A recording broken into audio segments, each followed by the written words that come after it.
یہ سوال جرمنی سے آیا. وہ پوچھتی ہے کہ کہتے ہیں کہ شروع سے جب بچہ ابھی ماں کے پیٹ میں بھی ہے وہ ماں باپ کی عادتوں کو پہچان لیتا ہے اور نوٹس کرتا ہے، تو پھر بھی بچے جب ہو جاتے ہیں تو پھر کیوں اتنے مختلف طریقے سے ان کی اپنی عادتیں ہوتی ہیں؟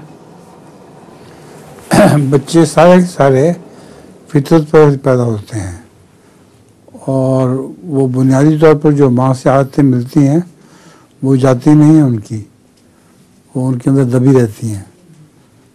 بڑے ہونے کے بعد ماحول کے اثر کی وجہ سے پھر دوسرے رنگ چڑھنے شروع ہو جاتے ہیں. حضرت صاحب نے فرمایا ہے کہ کل مولود یولد فطرت ہے، ابواہ یحودانہ ہی اور ینصرانہ ہی. ہر بچہ فطرت پر ہی پیدا ہوتا ہے جو اللہ تعالیٰ کی طرف سے فطرت دی ہوئی ہے. اس کے بعد جب بڑا ہو جاتا ہے اس کے ماں باپ ہیں جو اس کو یہودی بنا دیتے ہیں یا عیسائی بنا دیتے ہیں یا جو چاہیں بنائیں. تو دراصل فطرت کوئی نہیں بدل سکتا ہے، لیکن اس پر رنگ چڑھ جاتا ہے دوسرا. پھر باہر ماحول میں جاتے ہیں، غیروں میں پھرتے ہیں، لڑکوں میں ان کا رنگ بنانا شروع کر دیتے ہیں. تو اثرات بہت ہیں انسان کے اوپر، ان اثرات میں لپٹا ہوا کچھ سے کچھ بنتا چلا جاتا ہے.